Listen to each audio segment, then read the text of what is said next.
This week, the sky doesn't whisper, it speaks. Saturn stops and turns inward. The lunar nodes shift for the first time in 18 months.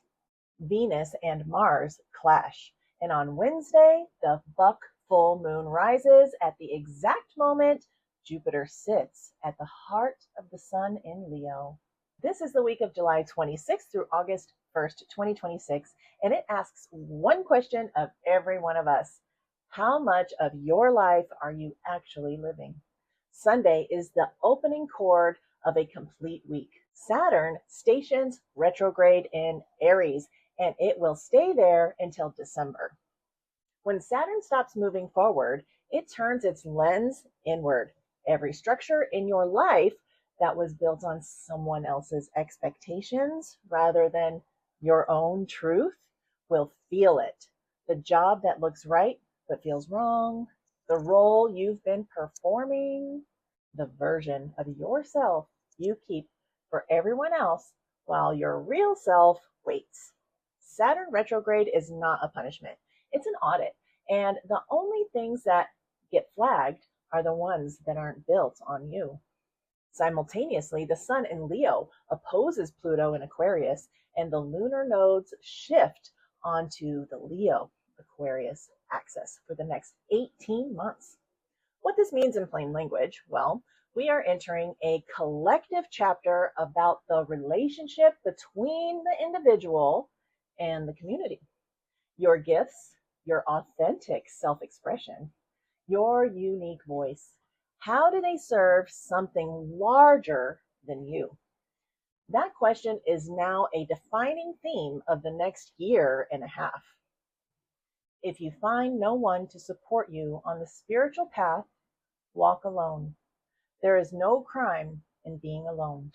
Quote from the Buddha. Saturn retrograde in Aries is that teaching made planetary.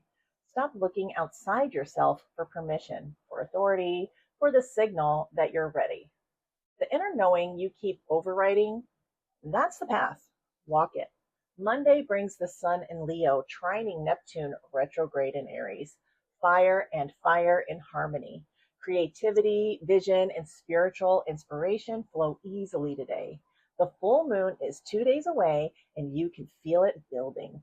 Emotions rise, deep dreams feel more like vivid, intuition sharpens. This is not a day for forcing, it's a day for receiving, for letting what wants to come through to you come through. Do not dwell on the past, do not dream of the future. Concentrate the mind on the present moment, the Buddha. The paradox here is real. Neptune asks you to dream, and the Buddha asks you to stay present.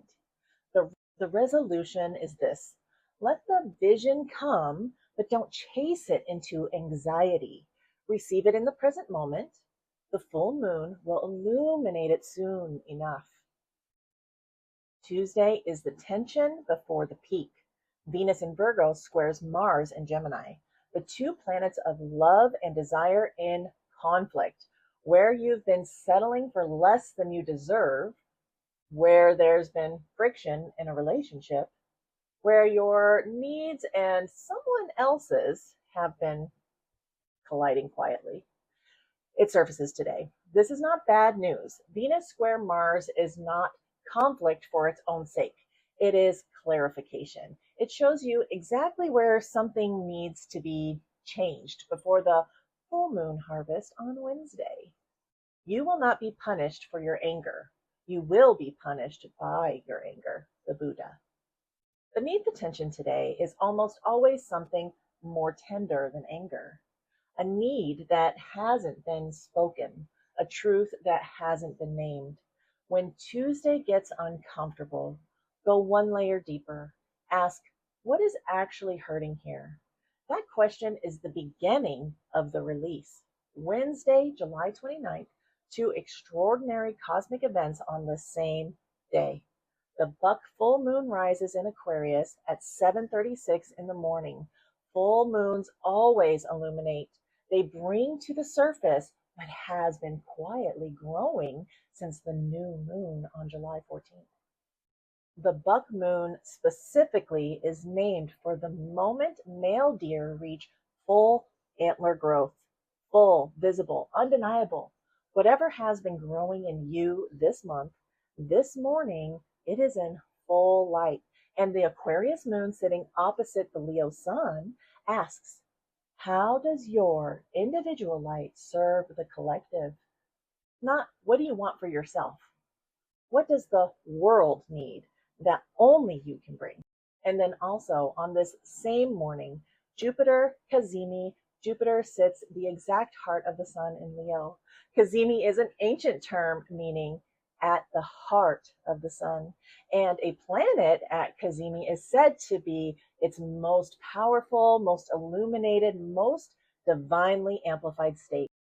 Jupiter in Leo at Kazemi says, your creative gifts, your authentic voice, your most irreplaceably you expression, they are supercharged right now. Whatever is most genuinely yours, share it today. It will carry further than you know. Thousands of candles can be lit from a single candle, and the life of the candle will not be shortened. Happiness never decreases by being shared, the Buddha. This is the buck full moon made Buddhist. Your light does not go out when you share it. Your gifts do not diminish when you offer them. They multiply. The moon is still in Aquarius, now waning, and this is what astrologers call the disseminating phase. This one purpose, share what you received, not process it alone, not archive it in your journal and move on. Share it. What the full moon revealed to you last night, a truth, a feeling, a breakthrough, a release. It is meant to move outward. When you articulate what you received, it crystallizes in you and becomes a gift for someone else. Every experience, no matter how bad it seems, holds within it a blessing of some kind. The goal is to find it. The Buddha. Ask yourself this morning, what is the blessing in what the full moon revealed? Even if it was uncomfortable, even if it was a truth you've been avoiding.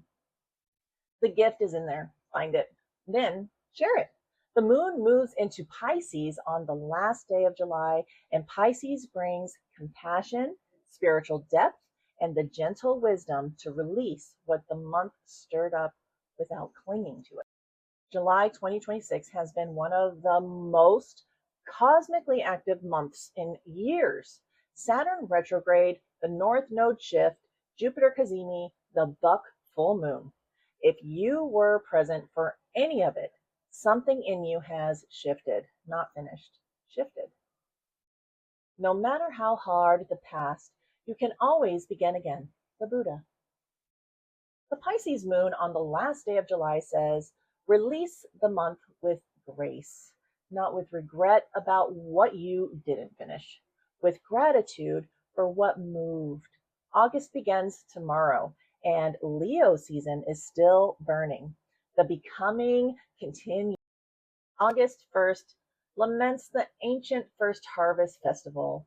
In the old Celtic calendar, this was the day communities gathered what had grown, gave thanks, and began preparing for what comes next.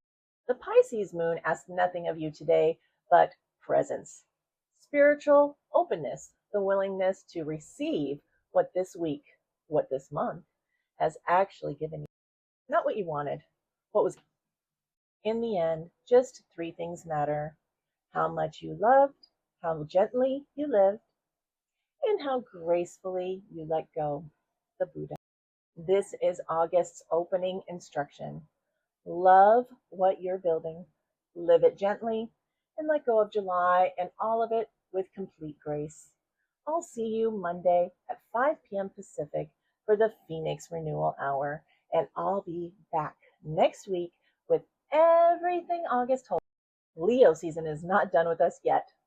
If this landed for you, if any part of this week's astrology hit something real, come find me Monday through Friday, 5 p.m. Pacific Standard Time here on YouTube.